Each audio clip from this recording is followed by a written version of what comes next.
Greetings, everyone, and welcome to the IABC Philadelphia monthly webcast. I'm Rick Alcantara, president of IABC Philadelphia, and your host for today's event. Today, we'll be talking about optimizing your career, the do's and don'ts with executive career coach Ed Samuels. We have more than 70 registrants for today's program that come from the US, Canada, and even Europe. We'll have professional communicators looking to make a job transition and even soon to graduate, or folks who are already graduated from college looking for tips to land their first job on the call today. I'm sure that a lot of you will have questions about resumes, LinkedIn, networking, a lot more. So put your questions in the chat. We'll get to as many as we can when our guest finishes his presentation. Be sure to stick around to the end of the program, as we'll be giving away 2 copies of our guest's book. Now, we are recording today's program, and we'll send you a link to the video within about 72 hours of the conclusion of the program. And before I introduce today's guest, we're going to take 1 minute to show you a video of our upcoming April 25th program featuring Shel Holtz talking about generative AI and ChatGPT and their uses for communicators.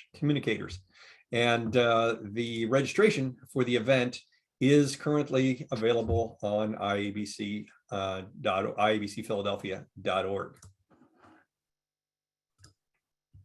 Hi, I'm Shel Holtz. At noon on April 25th, I'll join IABC Philadelphia to talk about generative artificial intelligence and, in particular, ChatGPT. This remarkable tool has been in the headlines ever since OpenAI released version 3.5 to the public in late November last year. But from where I sit, people are talking about it for all the wrong reasons. Yes, you can use it to write for you, but that's the least exciting thing about it, especially if you're a communicator. When we get together on the 25th, I'll dispel some of the misconceptions about generative AI and cover some of the ways you can put both text and image generators to work to elevate your company's or your client's communication efforts. This will be relevant for internal communicators, PR practitioners, marketers. If you work in communications, you'll get something out of this session. And we'll put ChatGPT to the test with some real-time demonstrations of its ability to augment your work. I hope to see you there. Be sure to check out that program. Again, it's April 25th for IABC Philadelphia, and registration is on our website. If you haven't heard Shel speak before, he is a very dynamic speaker, always on the cutting edge of technology. I'm sure you will really enjoy it, so be sure to sign up for that program. Now, I met Ed Samuel probably a decade ago when I was searching for a job. He opened my eyes to the world of recruiters, applicant tracking systems, one-pagers, and a lot more. His approach to working with job seekers has generated phenomenal results. I know that his team has placed over 800 mid to senior level professionals in very high paying jobs, some of them in high 6 figures, believe it or not. Ed's a career, life, and executive coach at Sam Nova Inc. He's also an author, a certified career assessment and DISC team leader, and he leads a nonprofit stewardship ministry. He specializes in helping individuals grow and leverage their networks, target job searches, attack the hidden job market, and make career pivots. He has over 30 years of experience from working at multi-billion-dollar global firms to leading-edge technology startups. He also founded several businesses. So Ed, welcome once again to the IABC Philadelphia webcast. You were here in 2020. Things were a lot different in 2020 than they are now. Wow, yeah, great to be back. Seems like forever based on all the changes that have gone on, and yeah, I'm looking forward to speaking tonight and spending some time and answering as many questions as we can get at. So let me share my screen and we'll get right at it.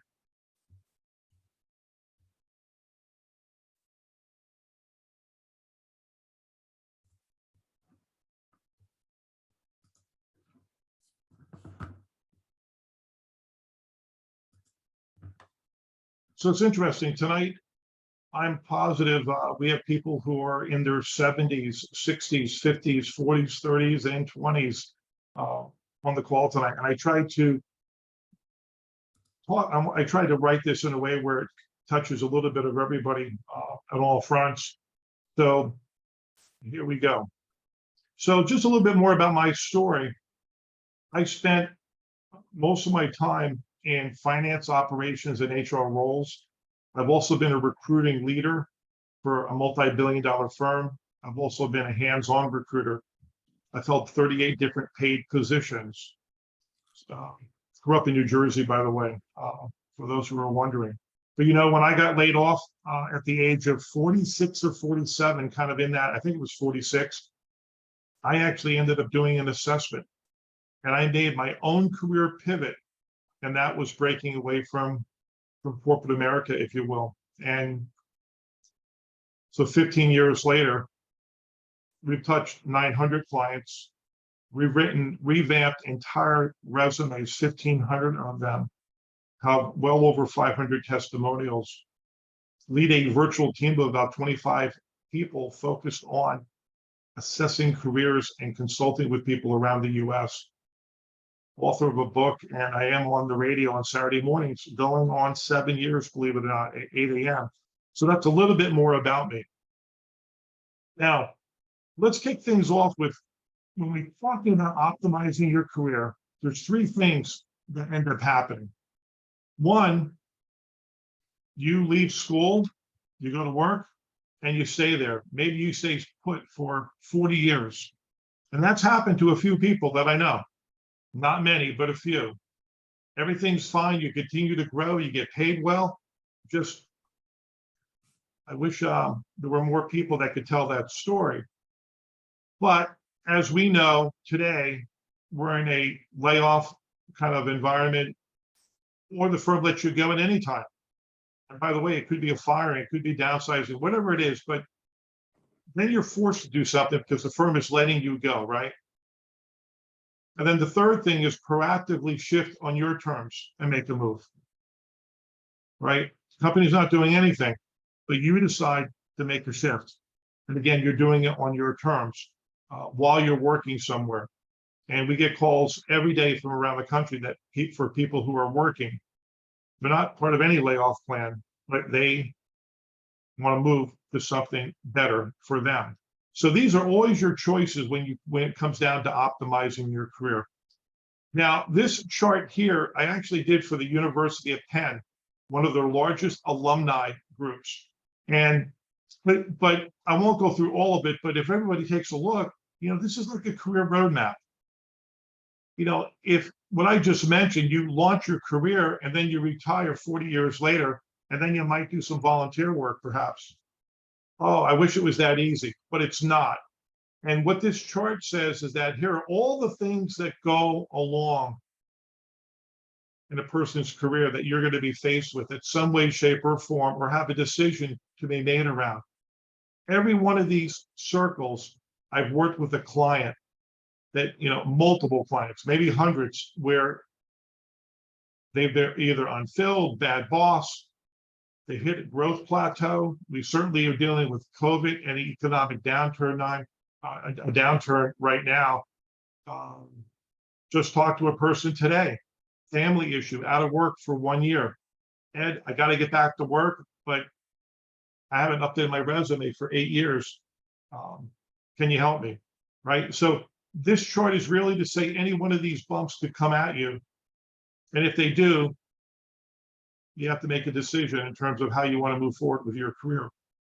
Now, I'm going to talk about best practices. And here's what we're going to cover. Career pivots, resume, LinkedIn, smart networking, not networking, smart networking, targeted job search, applying for jobs, cold calling, interview prep, working with recruiters, ageism, salary negotiation, and resilience training. So it's interesting, any one of these topics, for many of you that might know me on this call, is an hour and 15-minute discussion all by its lonesome. So tonight I'm going to try to give you some really key points in each one of these, and some of them are a close second or third or fourth, but here we go. So career pivots. So career pivots are one of these things where I would say since COVID, easily 40% of our clients, maybe 45%, have all pivoted to something different. I use this rule called the 3 to 4 second rule. I use it every single day with potential clients and with existing clients when we start out.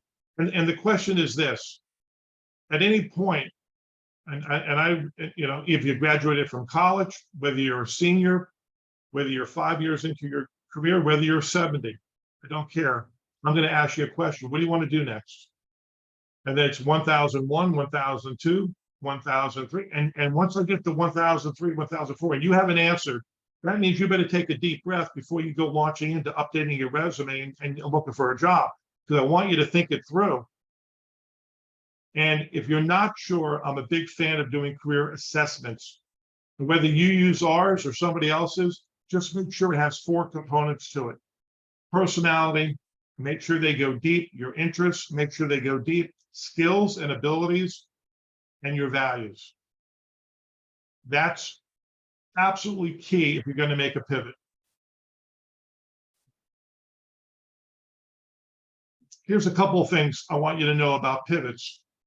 And I'm only going to hit on 5 in each of these areas. Don't count on recruiters to help you, just as a rule. There are easy, medium, hard pivots and really hard pivots, but recruiters are not necessarily your friends, right? They're looking to fill a certain kind of role.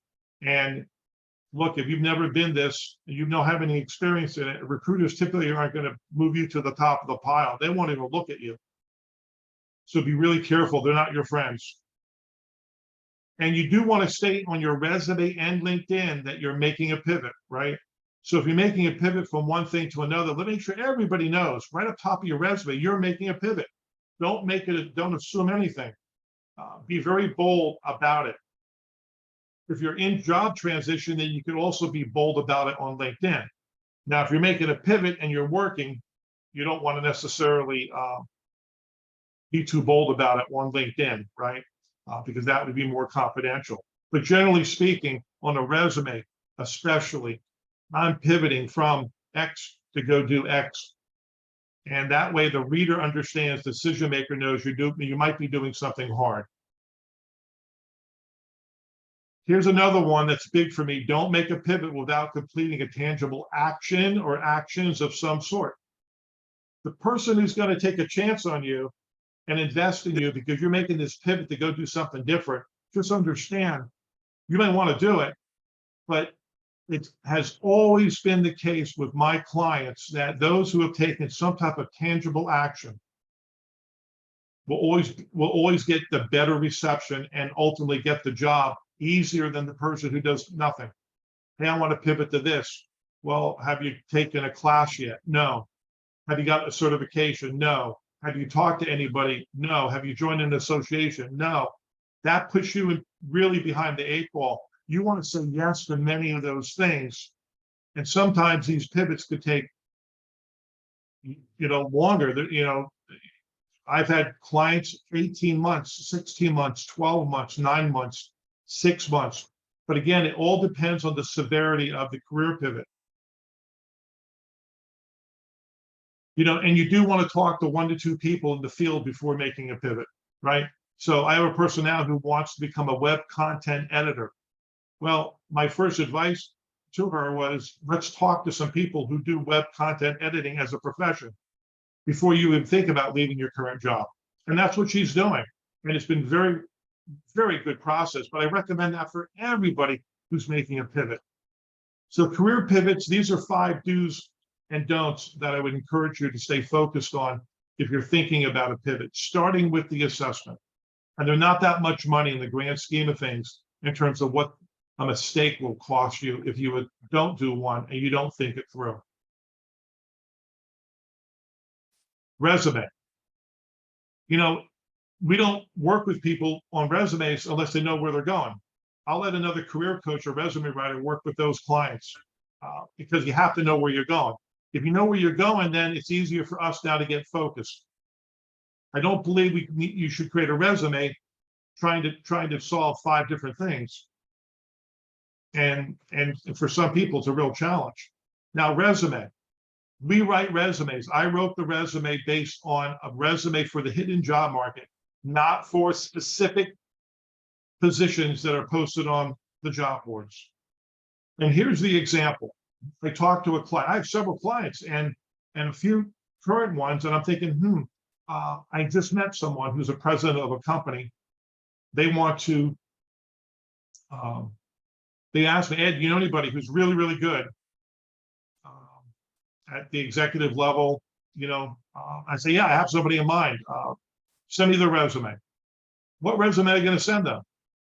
If all your resumes are tailored, what resume are you going to give me to send them? There's no job description. They want to look at you in a broad way and then make a decision as to where you might be the best fit, and then hopefully have a conversation with you. Every resume, I believe, should be hidden job market first, and then you could tailor them to specific jobs. Don't mix responsibilities with accomplishments. If I was to come up with the #1 problem on resume, I mean, this is in either the top 1 or 2. When I look at a resume and I see a mix of responsibilities mixed in with accomplishments, and I have to kind of weed that stuff out, it's not good. Quantify results. Chapter 6 of my book, I dedicate, even when I look to my new clients, I say, if you don't do anything, read chapter 6. We go through 26 areas where you can quantify in some way, shape, or fashion. Your resume should talk about what you did resulting in what. And if what is just an activity, you got a problem, because an activity has no value. Has no value at all. Just like a job description has no value. It's only when you start to quantify things do you have value. And we talk about ways to come up with conservative guesstimates. One of the reasons we spend up to 5-6 hours with clients on resumes is because these are long discussions. Yep, and we have to jog the memory banks a lot.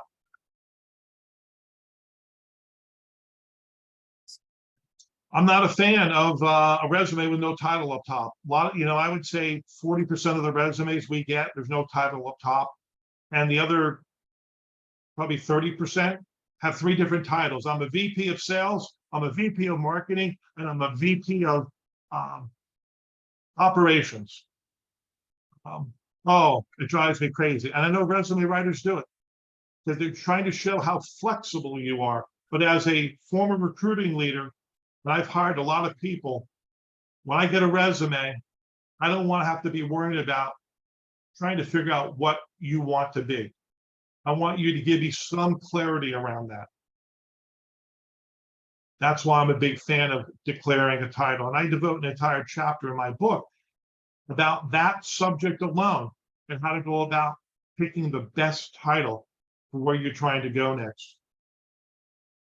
Another one that drives me crazy, and I'm begging you not to do it, don't add a lot of fluff to your resume. Fluff are so many adjectives about you that after a while, you go from strong to weak and you don't even know it. I just saw a resume the other day. It was a finance resume, and the person had, 36 competencies listed on the resume. And I said to the person, you're running scared. You're already at this level and you have to justify to a CFO that you know 36 different things. Come on, you're past that. Tell the CFO the 9 things that you're good at. And if they really want to know another 10, you can give it to them, but not on a resume. Oh, it looked horrible. And then some people say, well, I need to put it on there for the applicant tracking system. Forget about that. Create a unique resume to get through the applicant tracking system. And the other thing, for those who know me well, this whole notion of that a resume can only be 1 page, 2 page is nuts. And this is why it's nuts.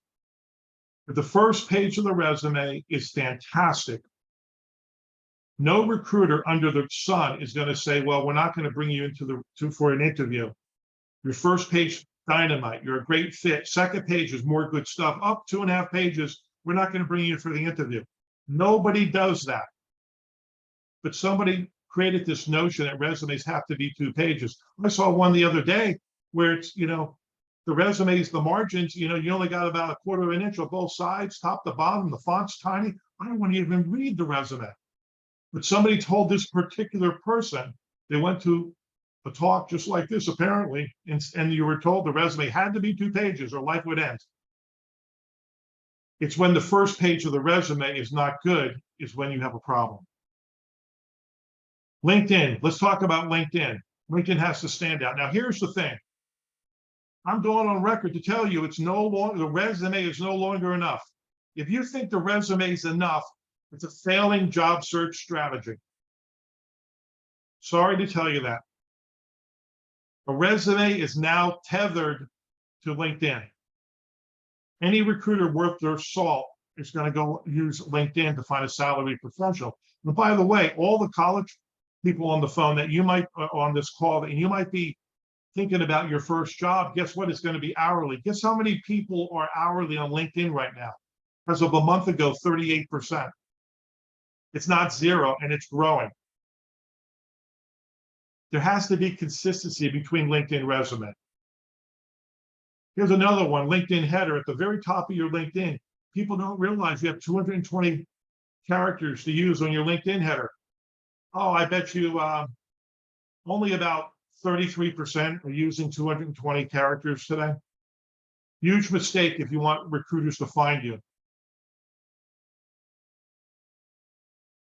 Here's a kiss of death when it comes to a job offer and getting this wrong. Your resume says you worked at these 5 firms in the last 10 years. Your LinkedIn shows a couple additional firms weeded in. I've had candidates have job offers pulled, canceled, voided, because they will claim you lied on the resume. It's an ethical issue. Shame on you.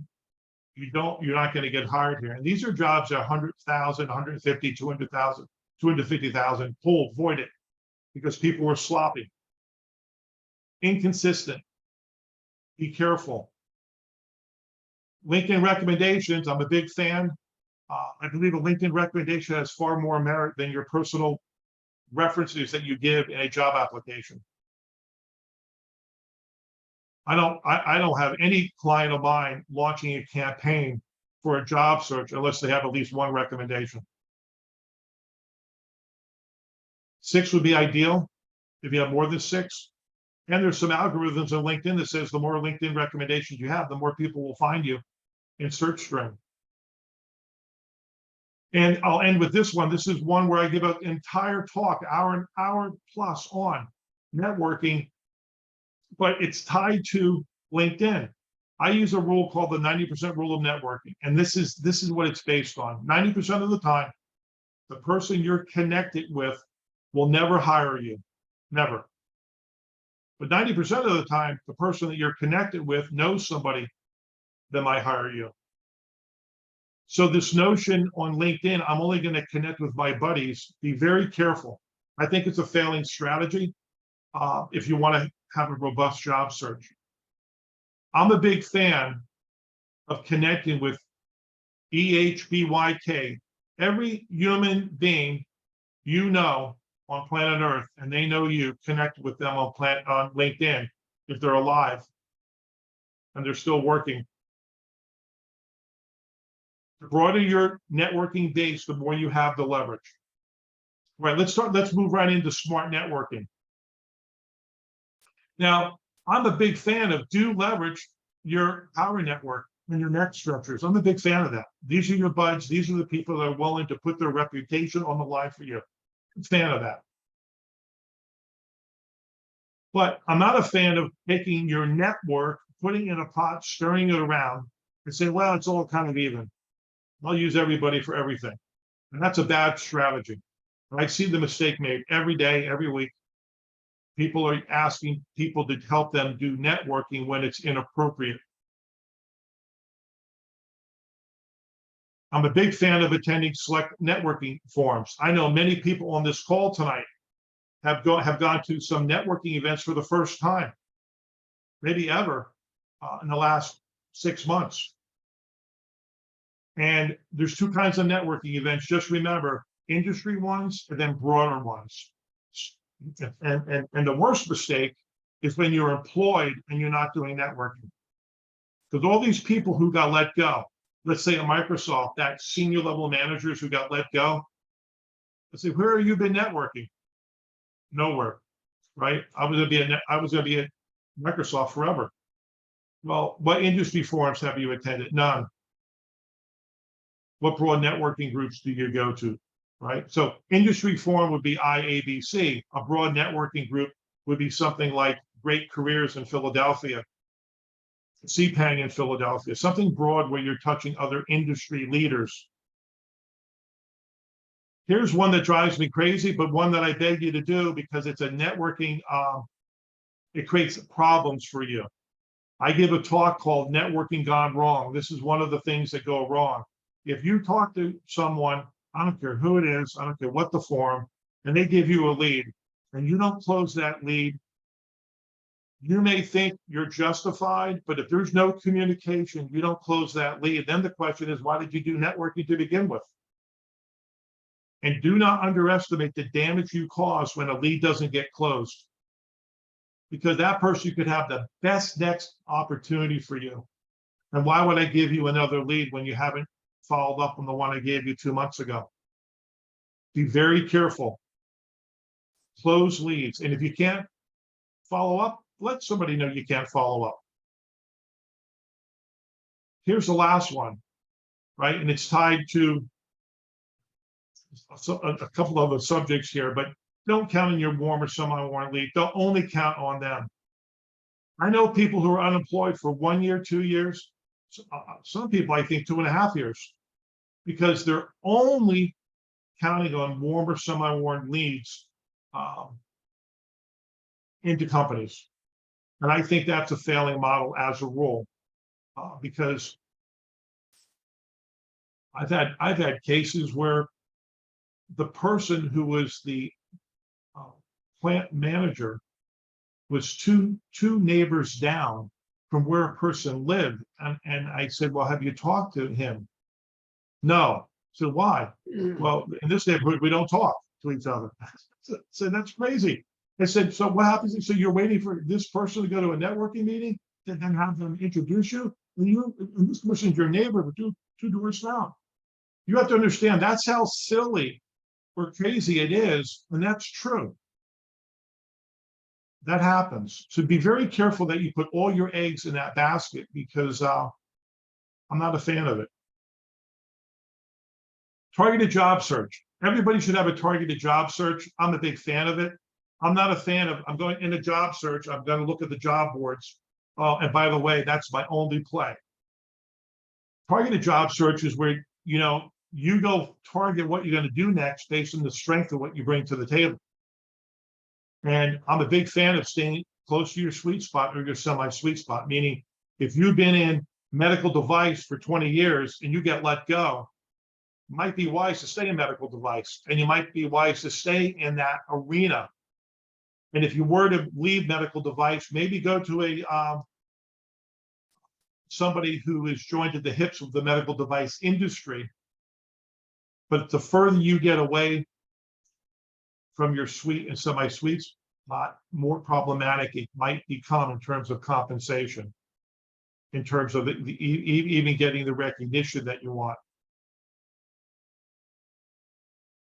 This is one that drives me crazy at times. Don't play nice with firms that laid you off. I see that mistake. Well, I don't want to go talk to those companies because, they compete with my old company. Your old company just laid you off. Now, unless there's a non-compete, what are you reading on? It's pretty, I've had one person was unemployed for almost 9 months, a year, and finally went to their competitor. And do you know, within the first 2 days of making a phone call, this person was on an interview the following week, and then with, I think, half of the senior leadership 5 days after that, and landed the job. Be careful. And I'm not talking about being unprofessional. I'm just saying, don't give the firm that put your livelihood in jeopardy, a great pass. They don't deserve it because they laid you off. And even if they've given you severance, once you follow the severance terms,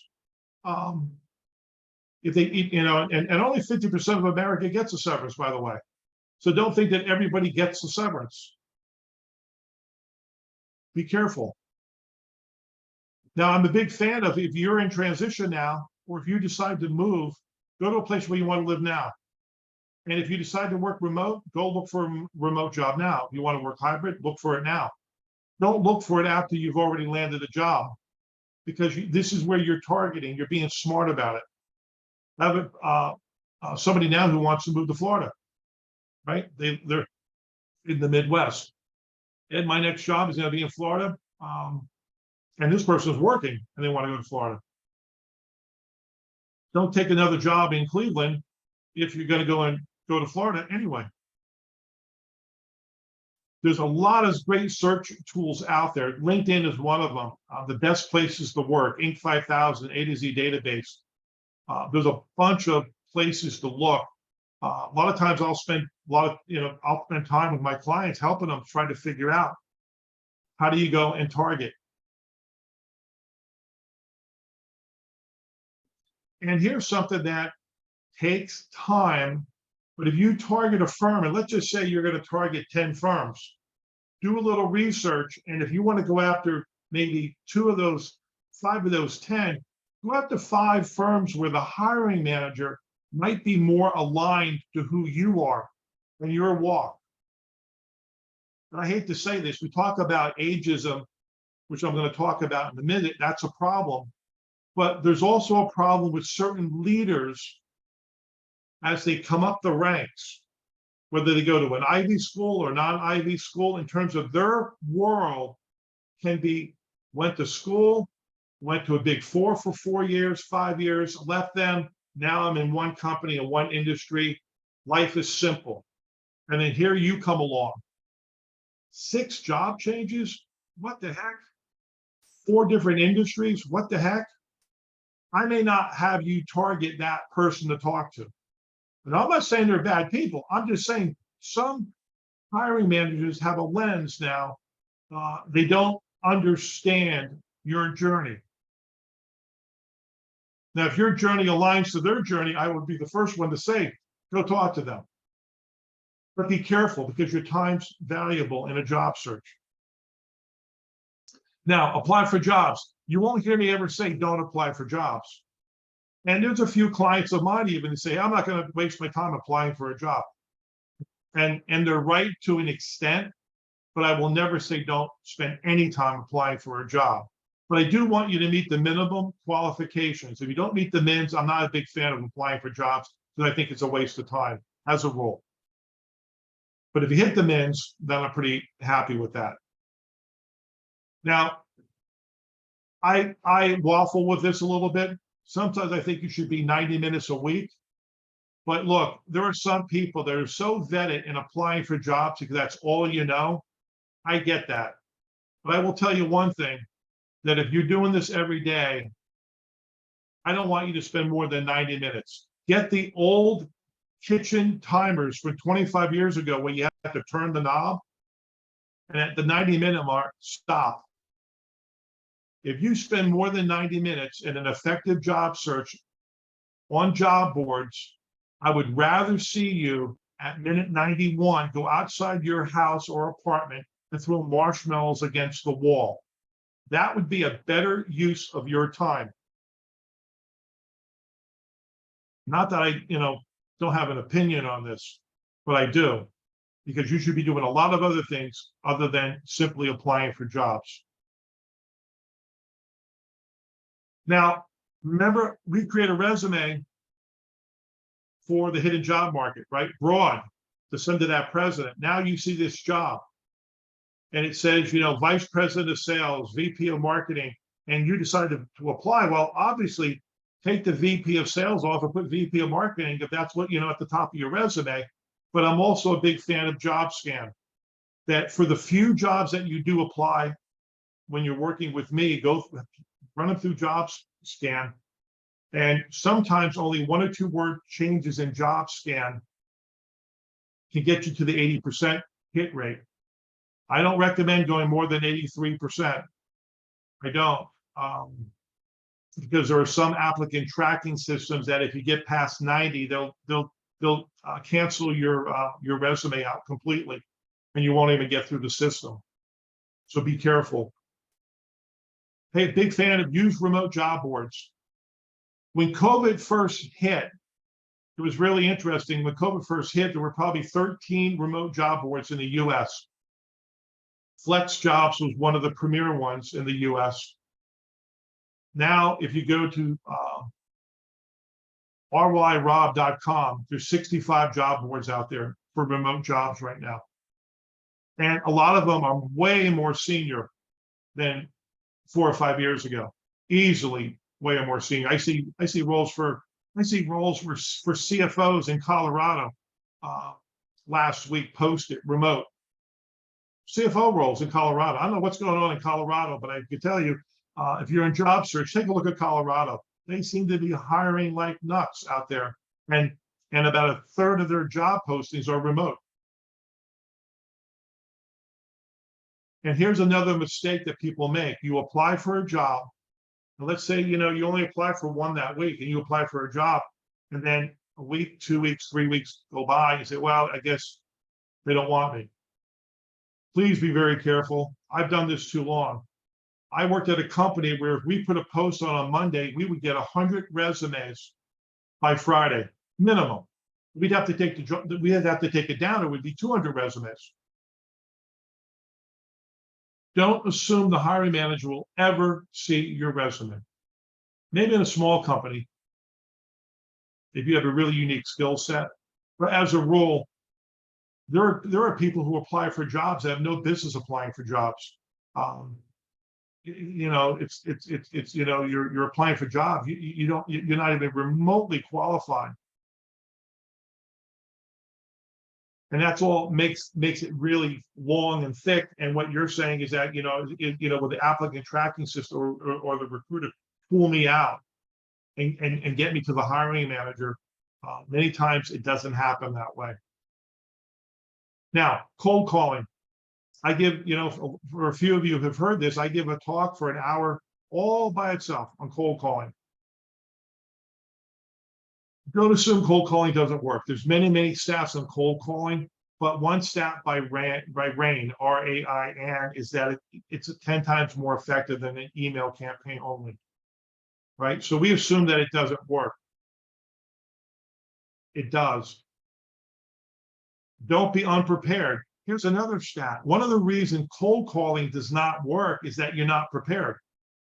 82% of B2B decision makers said so. And I think that came out from LinkedIn.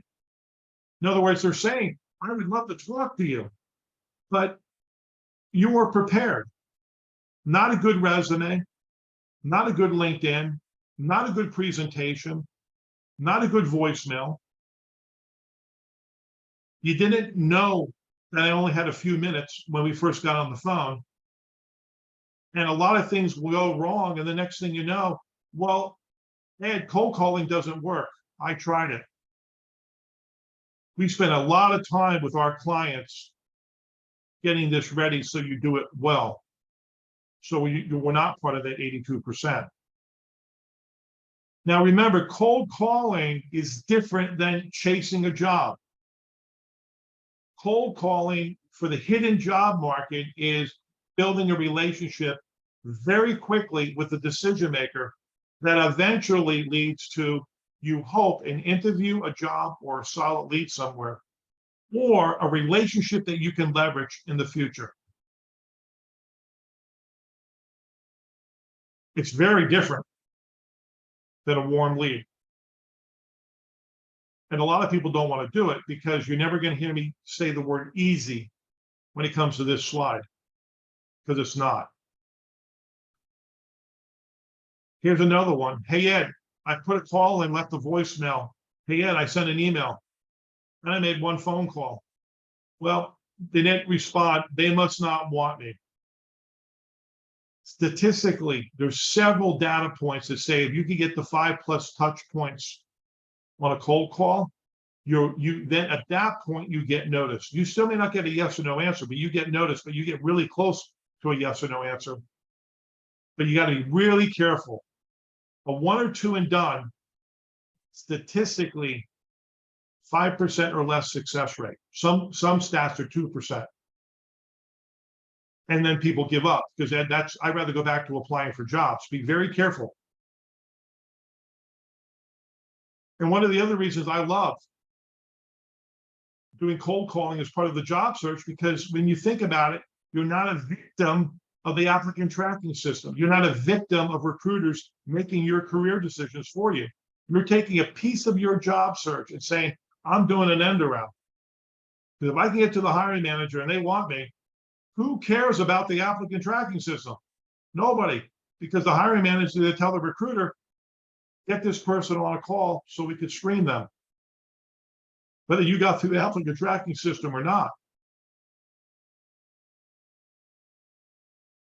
About 40% of our 900 clients have landed a job because of cold calling and the hidden job market in some fashion. If that number was 30%, if that number was 20%, if that number was 15%, I'd still be saying the same thing on this call tonight. It's too big a number to think that it's zero. My only caveat here is that I don't want you to do a cold call if you're going to get physically ill. And that has happened with a few of my clients over the years.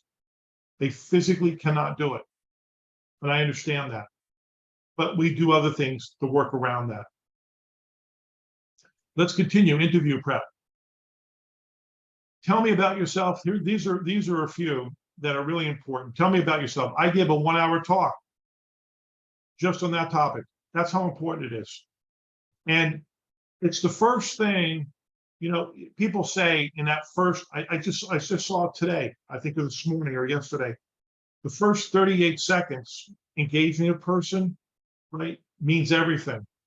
And if you sit down and they ask you, hey, tell me a little bit about yourself, and you blow this one, you mess this one up badly, and you start going on and on for 5 minutes, 6 minutes, 7 minutes, it can kill an interview. And Yale came out with a study that validated a study from about 7 years prior that I based this on, that if you can be crisp and focused and tell your story in 2 minutes and 15 seconds, it plants a positive seed in the interviewer's mind. I'm sticking with that. Want to know why? Because I have dozens and dozens of testimonials from clients of mine who said, Ed, of all your coaching, getting this one nailed down was the thing I believe in the end made the difference in the final interview rounds. Don't be unprepared for tougher questions, right? So we prepare for interviews, and there's all kinds of basics that you have to be ready for interviews, but also be ready for the tougher questions. One of the questions that I love to use is an easy and tough question is this. If you sat down with me and you did an interview, you would hate it when I was in corporate. Because you know how I interviewed people? I would say, we have an hour. For the first 35 minutes, I only have 2 questions for you. Why you and why us? And the floor is yours. You have 35 minutes. Go. Easy question. Can you fill 35 minutes with an argument? If you can't, you're not prepared for an interview. 2 levels of interview. Sometimes we take interview prep and we kind of mix it all around. I think you have to have the basics down, and then you kind of advance to the tougher questions. A little bit easier in terms of prepping. Big fan of the STAR stories. I like to see 6 or 7 STAR stories. I'd say plus T for this. STAR means situation, the task, the action, and results. Situation is a little like your context setting, right? The task that was assigned to you, how did it come about?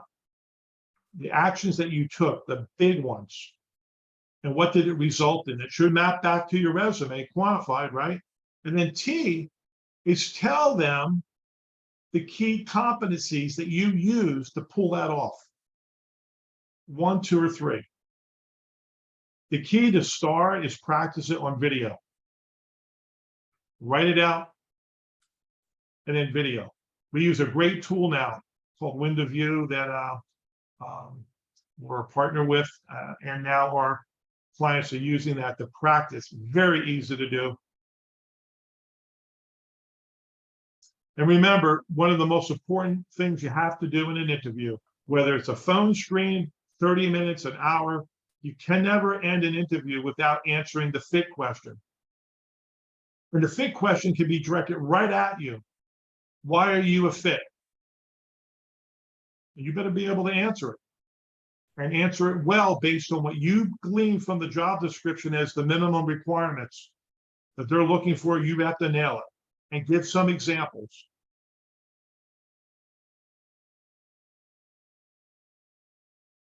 And whatever you do, don't close an interview weekly.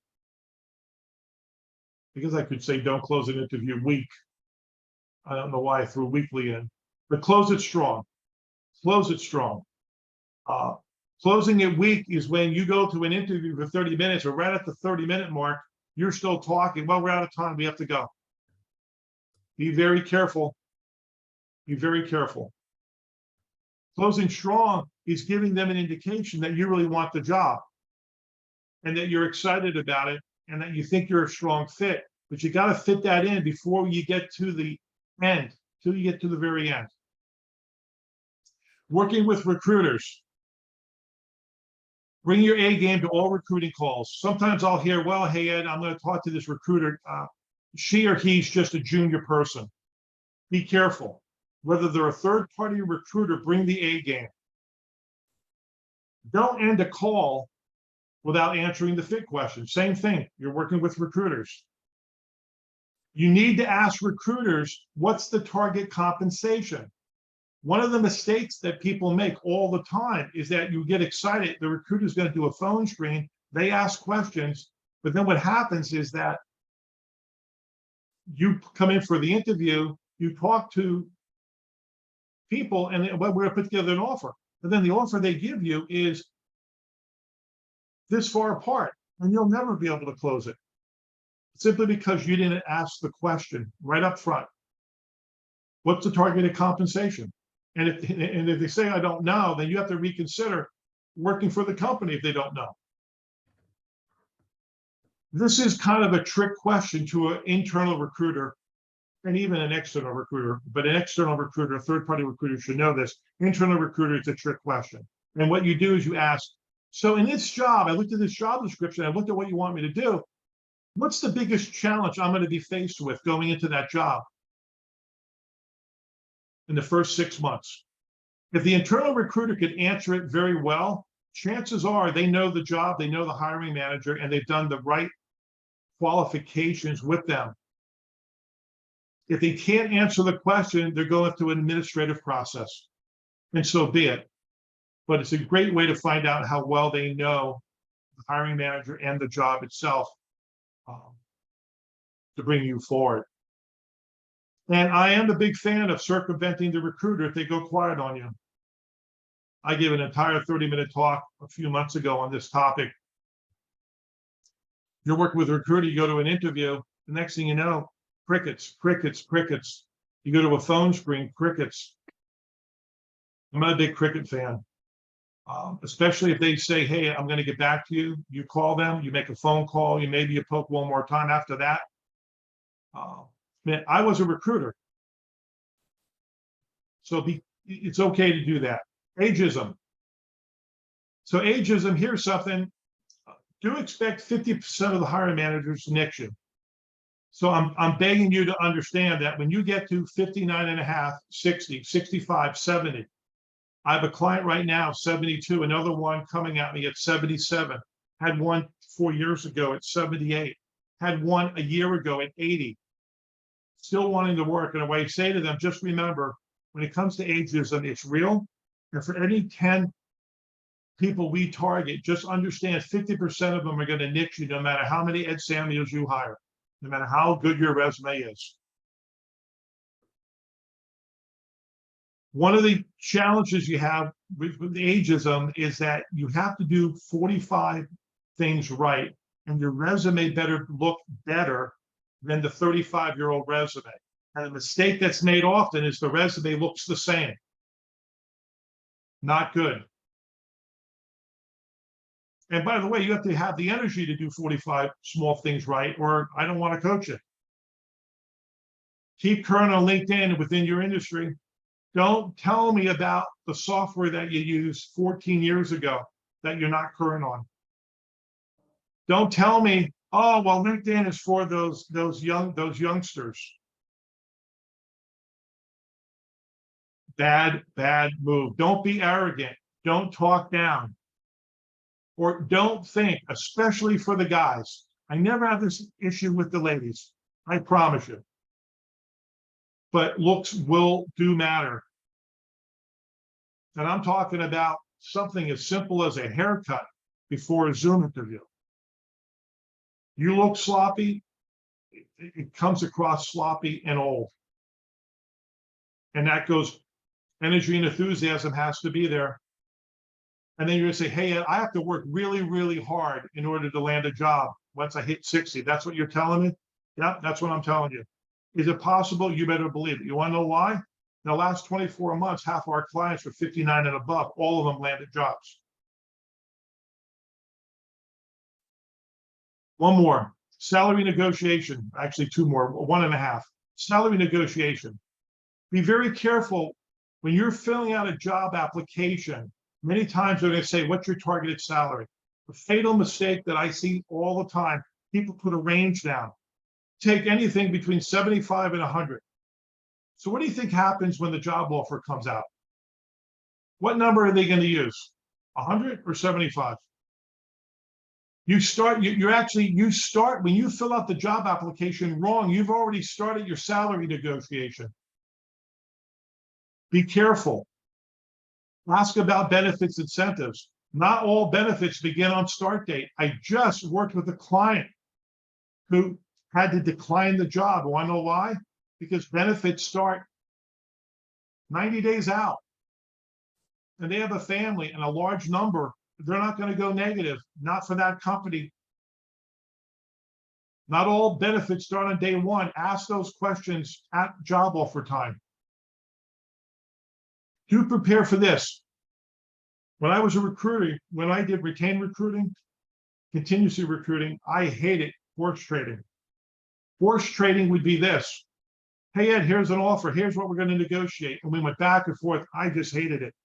I just simply then said, I called up somebody and I say, look, for you to say yes, what does the number have to say? I want you to be ready for that question that was ever posed to you. What will it take for you to say yes? Not a fan of negotiating verbally. I'm a big fan of putting in writing, so it's all in one place. Spoon feed drip negotiation, not a fan. I think it backfires on you. Get it all down in writing, then call up and have the verbal discussion. So nothing gets misinterpreted. Make a decision based on total comp, not salary alone. Because sometimes from a total comp standpoint, you can make out very, very well, even if the base salary is low. And here's the last slide. You get training support when it comes to resilience training. I'm a big fan of it. If you're somebody of faith and if it's applicable, and if it's what you do, it will help your cause. Lastly, big fan of Stanley Green and what he does. But if it's not Stanley, pick somebody else. But Stanley has a call twice a week. I'm on that call for Ed Samuel for my resilience training, for my continued positive motivation. I suggest all my clients get on it as well. I used to be the career coach that didn't focus too much on this. Hey, let's dust ourselves off and go. But I've learned over time, this is a big factor for so many, especially in job transition. Remember, these are the three things. You could stay put in your job if you're working today. No problem with that if everything's going fine. If the company, if you're in layoff mode, well, you have to act now. And you have to have a job search strategy based on what I'm talking about. If you are working and you're ready to move, then make the move, but plan it out. My closing thoughts are, when you're in a job search, don't leave any battle tanks in the garage. The mistake that I see made all the time is people will bring out 3 things, 2 things. Hey, yeah, 10 years ago, this is the only 2 things I used. I don't have to worry about anything else. I say take them all out. Don't rely on what worked last time. I just mentioned that. Be careful if you only rely on your buds and warm leads. I mentioned to you, I've seen people out of work a year and a half, 2 years. They will never talk to somebody they don't know. They also spend a lot of time on job boards, unfortunately. Don't slow down because you have interviews in hand. Whoa, that's another one that mistake is made all the time. Man, I got the final interview in 3 weeks. I'm gonna, kind of ease off now. Oh my goodness, don't ease off anything until you have it in hand and you've passed a background check and you're starting with the company. Be very, very careful because you really don't have anything in hand. And by the way, use AI to your advantage. We are now working with our clients using AI to help them prepare and execute interviews in a much, much more refined and more accurate way. It's not just the employer that gets the AI advantage. You as the job seeker, use AI to your advantage. When we're, go to my website. If you're not sure where you stand on your job search, go to our website, go to services. There's a free assessment that you can do, and we score it 3 ways. If you hit 85, call me up because I might want to hire you as a career coach. Anything less than that, you might need some help in certain areas. I'm speaking next. I speak every Saturday, 8 o'clock. So this Saturday, I'll be speaking again on career pivot success stories. Love to talk to them. I shared, like every once in a while, I'll share another 3. I'm on Clubhouse every Tuesday with Charlotte Taylor, a good friend of mine, a career coach from Florida. And I'll be talking career pivots at length. I'll be actually in Princeton, New Jersey on April 28th. There's a copy of my book. If you do order it, I will give you a $5 rebate instantly, but only if you order it from our website. You can also get it off of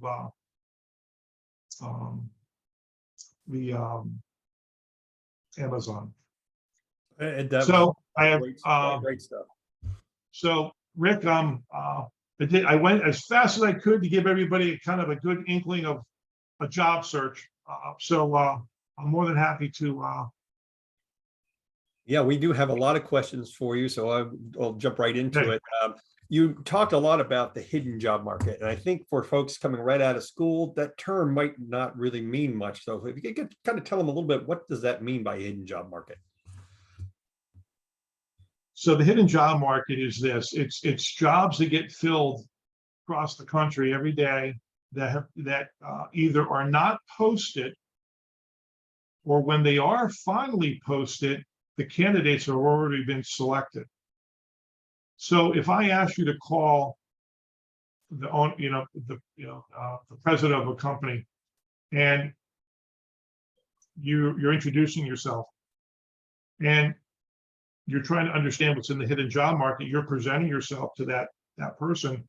The hidden job market is this: they have a need for you, and you know what? It's actually in the budget. And you know what? We're planning to post a position on May 1st, and you know what? You would be a great fit. Hidden job market is I have 2 people who are resigning from the company. They're retiring. I'm going to have an opening in 60 days. Watch out for the job when it posts. See, the hiring manager already has your resume. They already, right? I can remember times where my clients called up. Ed, you're not going to believe this. I talked to the hiring manager.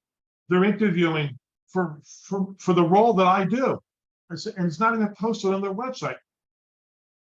Ed, they're firing 3 of the people. Interviews are going on. If you're waiting for that job to be posted publicly on the website, you're going to be looking for a long time because those people are being terminated. Another thing that happens on the hidden job market is that if you present yourself to that president, to that hiring manager, and they like what they see, and this happened to a client of mine in California recently, they like what they see, this person got flown to another state to meet with the executive team to create a role for this person that the company doesn't have. And that was a very senior level, and I've had it done on a managerial level in New Jersey several times. So the hidden job market, Rick, is those are things you'll never know if you don't reach out to the hidden job market. Now, one last point on this. I never believed it, quite honestly. I heard all the stats, and I get it, but until I led the recruiting effort, the bulk of the recruiting effort for a medical device company, I realized that we took stats on every single hire. 52%, one out of every two positions we hired was because somebody went and took advantage of the hidden job market and went after my company at the time. They got their foot in the door, leveraged, finally got themselves on a list. And the next thing you know, we go to the list first before we go anywhere else. And guess what? Those are the people that we hired. So the hidden job market is a lot of things, but if you don't put the effort into it and only look at publicly posted jobs, then you're vying against a lot of people. And it's really a plan B at that point. Sure. Sandra asked, after you've been fired, how do you manage the question in an interview? What happened on your last job? Yeah, interesting. It's a great question. I've had clients not answer that well, and then call the company for the on the background check, and the company said, well, that person was fired. You need to know what the company's going to say about you legally, and if you have to have somebody else call up on your behalf and ask the same question, you got to know what a company's going to say, because if a company's going to say in a background check they fired you, well, you better tell them, hey, it didn't work out. We didn't have a meeting of the minds. I mean, I had a client recently fired by a well-known company, quite honestly, and there was no excuse for it, none. I've been around too long. I know these things. No excuse for it. Where the mistake was made is that this particular leader of this company, they want you to come in, you're the new sheriff in town, you go do this, you go do that, this is what you do. And the person who got let go is a collaborator. His whole success in his career was bringing people together, making sure that it's agreed upon, and that I'm not here to ruffle feathers and to create heartache for a bunch of people. I win, these three people lose. That's not who I am. And he held his ground. And he looked at that manager and said, I'm not changing who I am. You can let me go. So when you confess up to a story in miniature that said, hey, just didn't work out, and if they really push, you could give them an honest answer, but be careful on just straight out lying. And I would say 75% of the time, hey, it just didn't work out. We had a parting of the ways. They don't pry. The questions never push. The company never says anything other than date of employment, and things just go on fine. It's the 25% that can be really problematic at times. You were talking a lot about, well, not a lot, but you mentioned JobScan, you talked about ATS. What's kind of the best way to configure your resume so that it doesn't get rejected by the ATS? So there's a couple things. We create a resume that I think is readable, that's value packed. If you want pretty, don't come to us, because we're not going to create the pretty resumes. And look, I know I'm going to upset the resume writers out there, because there's a lot of good, really colorful, pretty resumes with lines and tables and things like that. That crashes usually in an ATS system.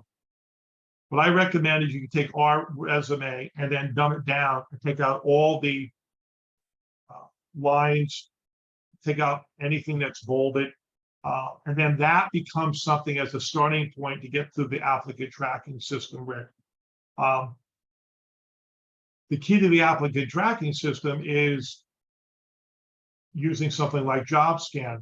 You put the job description that the employer is looking for on one side, you put your resume on the other, and you run it through JobScan, and it tells you, hey, here are the areas that are missing. You don't have the word initiative anywhere, and the job description says initiative 3 times. So you might want to put the word initiative in there somewhere. I'm not a fan of lying, though. I'm not a fan of putting words in there that you're not skilled with. But many times I've seen people run JobScan at 42% hit rate and change one word and it went to 80%. So it's not necessarily a long drawn out process, but that's the best way to approach it, Rick. Sure. Trish wanted to know, what are your thoughts on reaching out directly to the hiring manager, assuming you don't know them, reaching out to them specifically on LinkedIn? Yeah, I'm less of a fan. I'm less of a fan of reaching out to people that you don't know on LinkedIn, especially hiring managers. I'd rather see you reach out to them via work email, make a phone call, have some type of discussion with them that leads to a conversation that opens the door to LinkedIn. So yeah, I'm probably not as much of a fan because I also don't want that hiring manager to click that little button that says, I don't know you. Sends a bad message to LinkedIn. And remember, if enough people click, I don't know you, LinkedIn will restrict your account. And I've had people have restricted accounts, and then it's really a challenge because then you can't connect with anybody unless you know their personal email.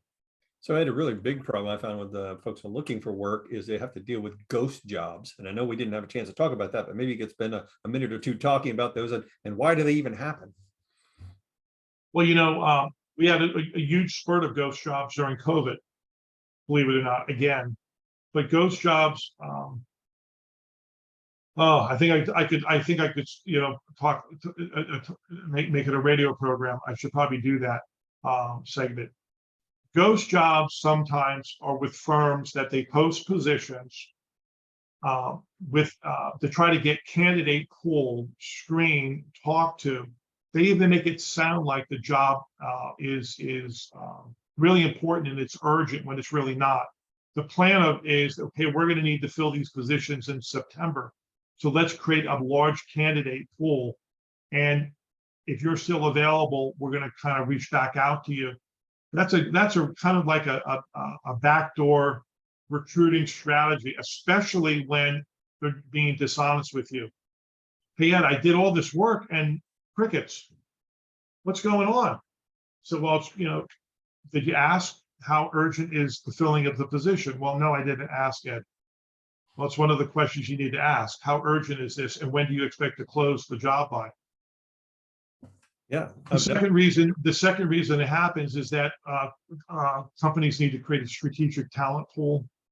And with COVID, that was a great example of everything was put on hold, right? Everything. And they kept on interviewing, right? So when things came off hold, but again, if people are being upfront about it, then it's less, I'm less concerned. The companies that drove me crazy, that are unethical, and I know them very, very well, they put out ghost jobs because the recruiters are being tasked, being measured on building up a candidate database to interview the people here on this call, to ask for your references so they could call your references. And there is no job, none, zero, but they want your references. And the reason they want your references is because those references are leaders of other companies that have job openings that they want to have contracts for because they have other candidates to fill those jobs, but it's not you.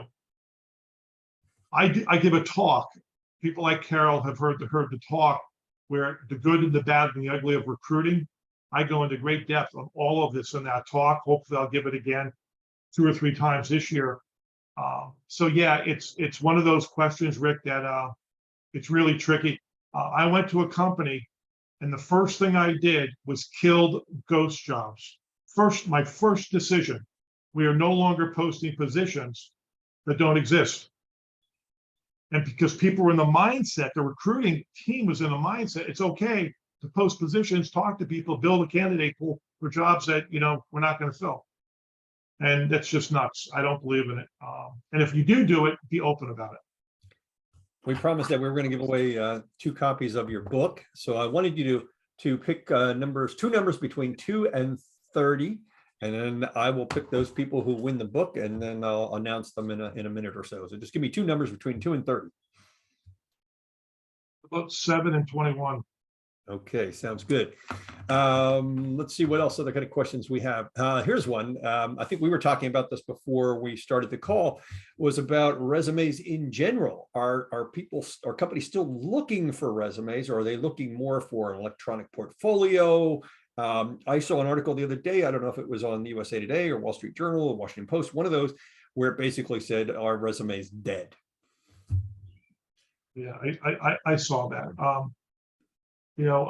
So the answer is no. I don't know. I mean, I have not seen decision makers or recruiters go through a person's electronic website resume and use that as the way to take that and then transfer that file to the hiring manager so they can log in and look at an electronic website resume without actually saying, hey, send me the person's resume, because it's all condensed in one place and it's readable, it's easy to understand. I think that's a little too much pie in the sky right now, Rick. I just don't see that happening, and I know, and there are people out there that do resume work. Hey, I'm going to write your resume and we're going to build this, we have this really neat database to put it all online.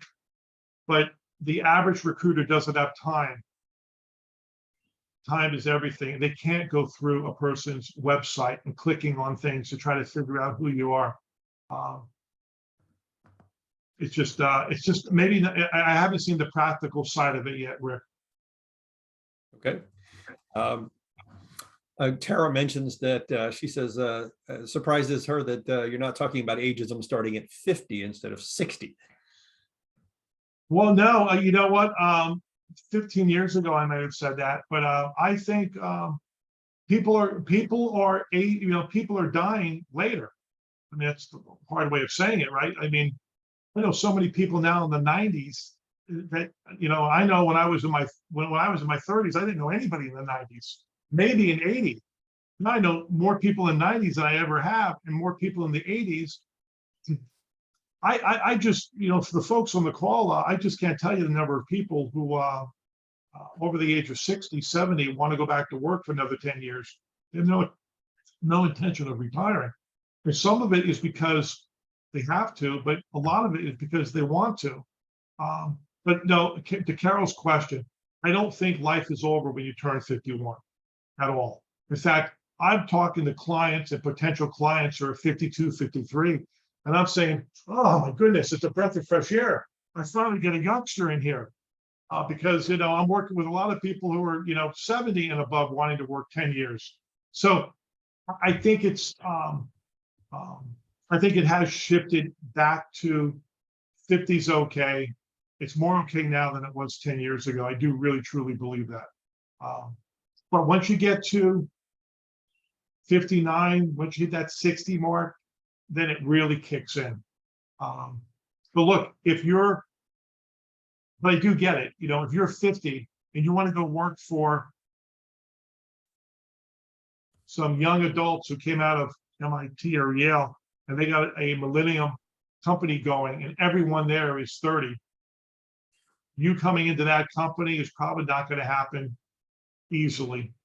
And it takes an exceptional leader to think about bringing you in and where you can add value. Most of them will reject you right out of the gate. So I was going to announce that Alyssa Maletti and Michael McNamara are going to receive copies of Ed's book. If each of you could send me a private message through the chat with your address, I'll make sure you get the book. Again, it's Alyssa Maletti and Michael McNamara. So Ed, Mehmet said he was in the military for 20 years. Seems like there's not a lot of government jobs out there. Wants to know, who should he ask for professional advice to determine what civilian jobs his skills would be transferable for? Well, I mean, there's, what I'm thinking about, there's probably two different people that, he could go to. He could certainly come to somebody like me, and based on his skill set, we have to translate the resume into a resume that can relate to the private sector. And one of the mistakes that we make is we take a military kind of resume and we haven't translated it to the private sector. And when you start to do that, you find a lot of commonality between what's out there in terms of open jobs, and with what that person's skill set, happens to be. It's just through some work involved in doing it, Rick. The other thing I'm thinking about is that there are some career coaches that specialize in those coming right out of the military. I can't tell you that I work with them extensively. My experiences mostly have been people that come out of the military, land their first job, and 2 or 3 years later, they call me up. If something's not right. I said, what's going on? He goes, I think I'm really undervalued, underpaid. So that transition from military to that first job out of military, if it's not done well, can grossly hurt people coming out of the service. And I've seen it happen time and time again.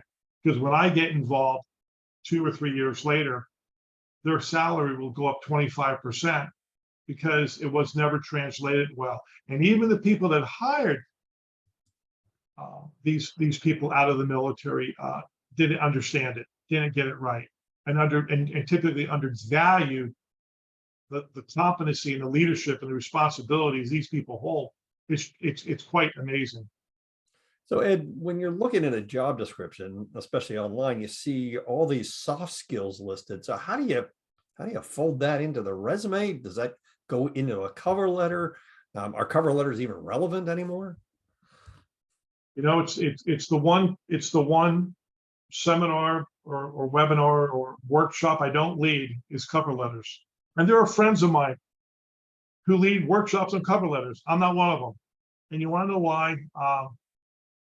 If I was with a company where we hired 3,000 people and we looked at tens of thousands of resumes, and I had some of the best recruiters in the world. I mean, they were unbelievable.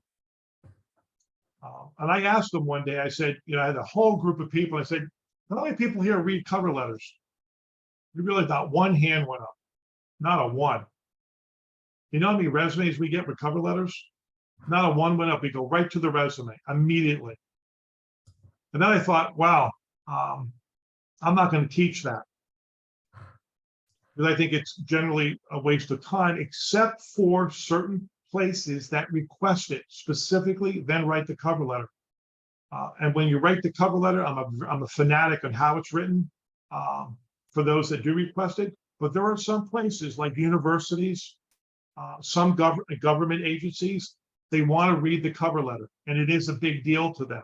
So don't get me wrong. There are some places where pockets where you have to do it well per their standard. But for the most part, not a fan because I think it's a waste of time. So if you're not doing the letter, then how do you fold those intangible, personal aspects into the resume? I mean, how do you communicate those things? Yeah. How about adding, 10 recommendations on LinkedIn about who you are? I mean, you could still call out 2 or 3 of things that really stand out on the resume. That might be a soft skill. We're a big fan at the top of a resume. Add 2 lines, 2 things that you're known for. And if your 2 things that you're known for are 2 of your best soft skills, I'm okay with putting those 2 there. So I'm okay with putting it down. What I'm not okay with is long paragraphs in a cover letter that tells, my dog bit me when I was 7, and that made me, a problem solver. And all this gets to a point where no one's going to read it. You have to be really careful of the kind of depth you go in terms of cover letters and this journey. People just won't read it because they're so pressed for time. And that's my biggest concern. So let's say you've interviewed for the job, you got passed over for that opportunity, but you still believe you want to be in that company. You talked about it, passion's a big thing. So how can you get back in there? How can you get that job? Well, sometimes I'll say to clients, never say never. In other words, you don't get the job, you keep a happy face, you supportive, you thank, connect on LinkedIn, stay current, stay in touch. I've had dozens of cases where we did just that, and guess what? 6 weeks later, 2 months later, are you still available? The person did not work out so well, right? That happens. That's why you never ever go negative with a firm, because that can happen.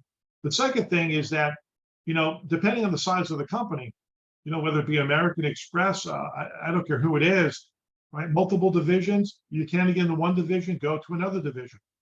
That's okay. And keep that relationship somewhat current. And remember, they're not going to call you up all the time. Sometimes you build these relationships. Hey, you're not a fit. 4 months later, a job pops up. They don't say, "Oh, I remember Rick."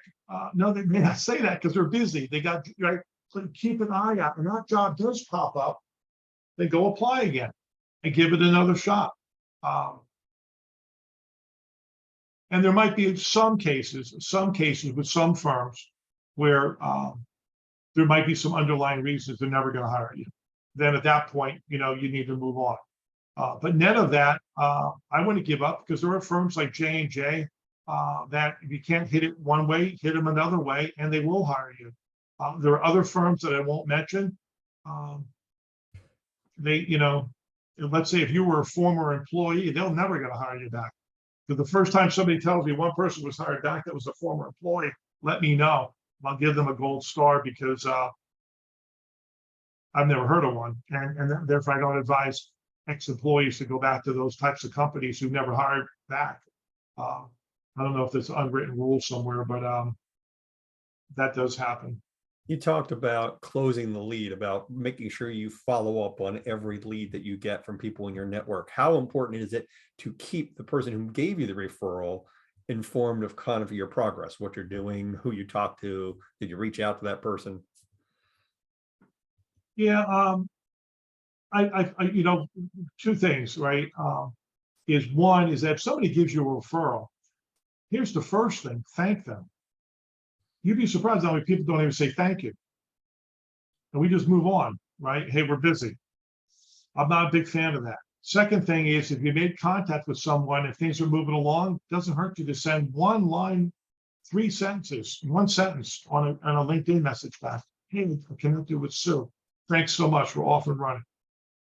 But what you don't do, right, is go back to them and say, well, I tried to get old Sue. She hasn't called me back. What are you going to do about it? Don't put an unfair burden on people too who are giving you a referral. They're doing the best they can, but you have to understand the people that are giving you that referral, you're not paying them a paycheck to help you, right? They're doing it out of the sweetness of their heart, because they're trying to be a good acquaintance with you, depending on how well they know you, to do the best that they can, right? So it's that type of thing, Rick, where you have to communicate. My biggest concern is that when somebody sends you a referral and you just don't do anything. And I've had a case with several clients over the years where we've asked them to do some work. They got so many referrals, leads, that they lost control. I said, how could you lose control? He said, well, hey, I got so many, I couldn't even write them down. I said, stop. You have to write your leads down somewhere on a notebook and an Excel spreadsheet. You got to get them listed somewhere, because you can't close them if you lost control. So maybe it starts at that most fundamental level, that you have to keep them in one place so you know if you close them or not. And if you can't close it, let the person know that gave you the lead. Hey, I just got consumed. I'm probably not going to be able to get to the person you asked me about. Then that person could go to the person and say, hey, Joe's not going to be calling you. Sue's not going to be calling you because they got sucked into a project. Maybe it's going to be a couple of months, right? But these are all 1-2 minute emails and you're done. But don't not close the loop. Good time for one more question, Ed, and this is really dealing with self-doubt, imposter syndrome. A lot of people go through this, especially if you're relying on the job boards and you're sending out a ton of resumes. You get the interviews, you're not getting called in for a second or third interview, or maybe you are, but you don't get the job. So you start doubting yourself. So how do you overcome that? What resources could you bring to the table to help you overcome those issues? Well, a lot of it has to do with it, where you're pivoting to, where you're going. Yeah, the imposter syndrome is one of those challenges where, a lot of times it's building your confidence based on what you have done and getting away from what you haven't done. And I'm working with somebody right now who, yeah, maybe they haven't done it in 10 years, but we're building that confidence level back up based on the successes that this person has had. And once you kind of build it up, then you start talking about only the things that you have done and what you're really good at. And it starts to build a confidence. And then you stay with that, right? You stay with that and not be worried about what you don't have. Just like during an interview, I see people make this mistake a lot. Well, I don't have this. That's like a forbidden word for me if I'm coaching somebody. You don't ever say you don't have it. They can figure that out. I want you to talk about what you do have. And if they do ask you about it, say, well, you know what? You're right. I may not have done that, but I've done 3 things just like that. And I've learned all 3 things pretty darn quick. And that's why I've been so successful in these 3 different industries. It's that type of thing, Rick, that you have to stay focused on. But it is a challenge, I will admit, and you got to continue to work at it. Ed, this has been fantastic. I know there's a lot of great advice for folks who are looking to transition into new jobs, folks who are looking for their first jobs. Could you tell folks how they can reach you if they have any more questions or have follow-up?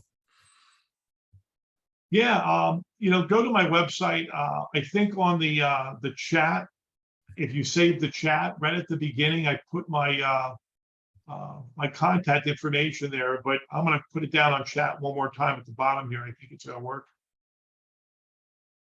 Yeah, and if anybody listening wants to, that's on the call, or we're on the call earlier, if you want a copy of the slide deck, just send me an email, send me a LinkedIn message, and I'll be more than happy to send you the deck. Yeah, we'll send them the video, and then they'll have the slides in there as well. So either way, we can make sure everybody gets a copy. We'll send the link to the video out within about 72 hours. So keep an eye out for that. And don't forget, we've got another program coming up on April 25th when Shel Holtz will be here with us, and he'll be talking about ChatGPT and generative AI and all of the things that go with it. So until then, thank you so much, and take care, everybody, and stick around. Great, thank you all.